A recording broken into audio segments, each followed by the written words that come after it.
More bad news about Joe Biden and his health. Neurologist Dr. Tom Pitts said it's a fact that President Joe Biden has Parkinsonisms and degeneration of the brain.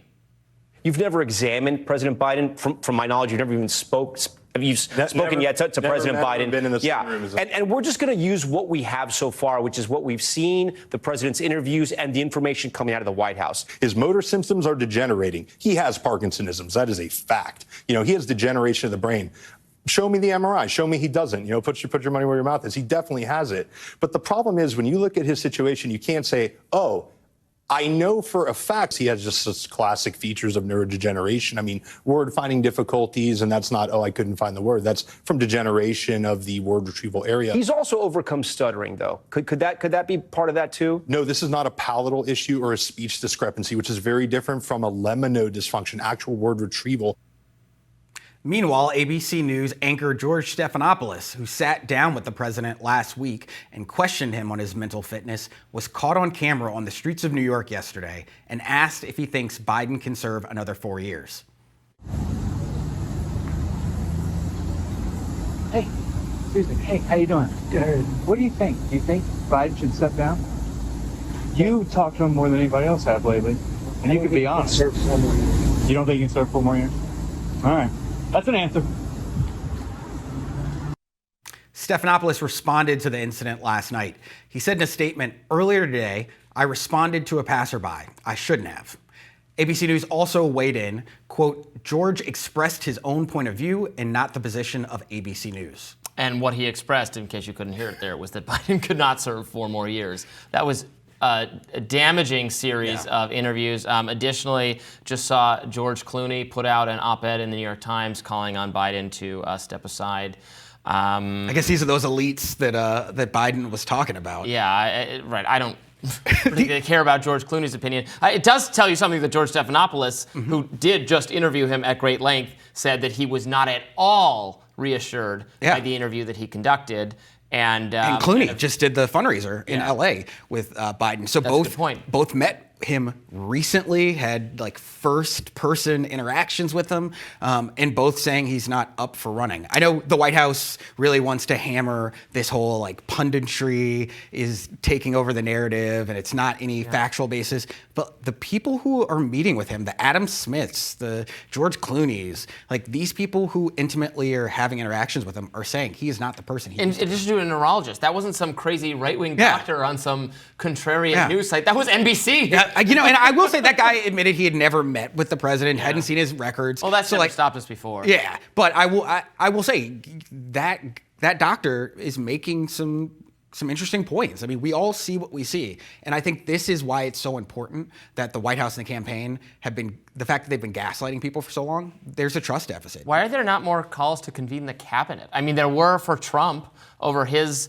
mainstream media did run at various points with a narrative that Trump was psychotic and deranged and mentally unfit to serve as president and racist and Hitler and a million other things. And, why shouldn't the cabinet act to remove him due to mental unfitness? They went with that a couple times.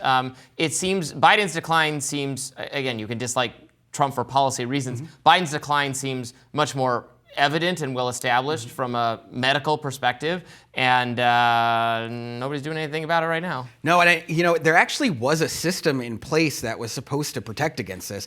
During the Trump presidency, Pelosi put forth legislation that was supposed to convene an independent medical person that could check to make sure that the president at all times had their faculties. After Trump lost the election, they actually didn't put the legislation back up to be voted on. Had that legislation been put up, there would be an independent panel that could go and check to see whether the president was still fit.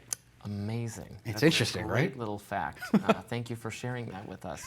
So look, the long and short of it is, I still don't think any of this is going to persuade Joe Biden to step aside. Maybe the loss of George Clooney's support could be devastating to him personally, but we're hearing that. Oh, by the way, we should discuss this. It's already been discussed. Jill Biden, Hunter Biden, he's surrounded by them. They're gatekeeping for the president. They're urging him to stay in the race. Wasn't it supposed to be that one of the clear contrasts between Trump and Biden, supposedly, was that Biden would not involve his family members in the business of running the country. I appreciate that this isn't quite the same thing as literally putting Jared Kushner in charge of wide swaths of public policy, but whether Biden is fit to serve is a public policy issue. He hasn't put Hunter Biden in charge of some aspect of the government, but whether the commander-in-chief continues to serve and is fit to serve, that is a decision being motivated by Hunter Biden's involvement. That seems to me to be coming pretty close to breaking a fundamental promise that Biden had made, and makes the contrast between Biden and Trump on this issue much more slight. Yeah, I got to say, I was not just like stunned, but really turned off by the fact that Hunter Biden was in those meetings after the Supreme Court ruling, and as Joe Biden was preparing to make that statement. Look, I'm a Biden supporter, I'm a Democrat, all that kind of good stuff.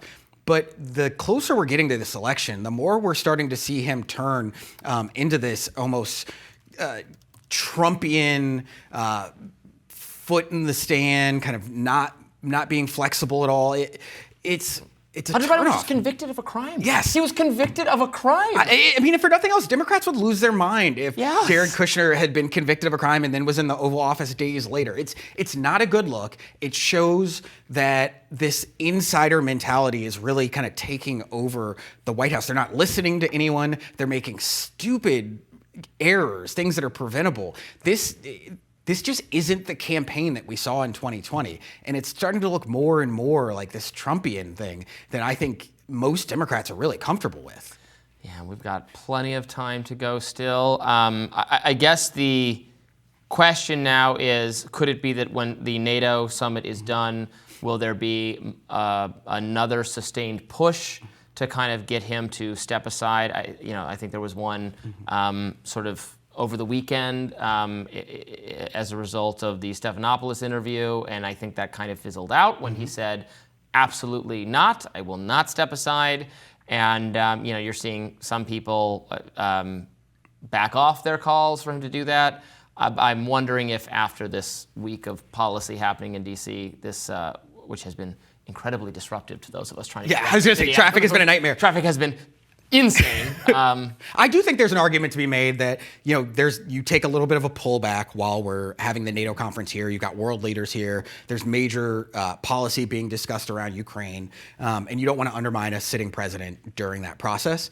So I do think you're going to see more calls after that conference ends. But he also has to do a press conference today where he's going to be fielding questions. What's that going to look like? Because this press conference is going to be the first of what will be 117 odd days of him being analyzed. Every word he says, every movement he makes being analyzed solely under the lens of, can he effectively be able to be president? Can he just do the bare minimum of the job? And so Democrats are making a very big risk, taking a very big gamble by saying that no matter what, they're behind Biden. Should he stumble today? Should next week something happen? I mean, the whole case for Democrats is that we want to be talking about what a danger Trump will be, what a danger Project 2025 will be. This week has been spent talking about Biden and his health, and not about what a threat Trump would be. Clooney writes, this is about age, nothing more, but also nothing that can be reversed. We are not going to win in November with this president. On top of that, we won't win the House, and we're going to lose the Senate. This isn't only my opinion. This is the opinion of every senator and congress member and governor that I've spoken with in private. Every single one, irrespective of what they're saying publicly. Yep. We love to talk about how the Republican Party has ceded all power to a single person who seeks to hold on to the presidency, and yet most of our members of Congress are opting to wait and see if the dam breaks. If the dam has broken, we can put our heads in the sand and pray for a miracle in November, or we can speak the truth. And he says it's disingenuous at best to argue that Democrats already settled on the nominee. This is new information. This is big for Democratic donors. Jeffrey Katzenberg, who we all know is a big kind of Hollywood producer, he's a huge Democratic donor and bundles a lot of money, as does George Clooney. And by Clooney coming out and putting out this op-ed, that's going to put a signal to a lot of donors and a lot of these mega bundlers that they should start looking elsewhere. I know we talk about kind of the Hollywood elite and actors and things like that, but Clooney isn't just an actor, but he's also, his wife is working in The Hague and working on the Israel and Gaza prosecution. Like there's a lot of ties to this. That's a good point. All right, we'll be back with more Rising right after this.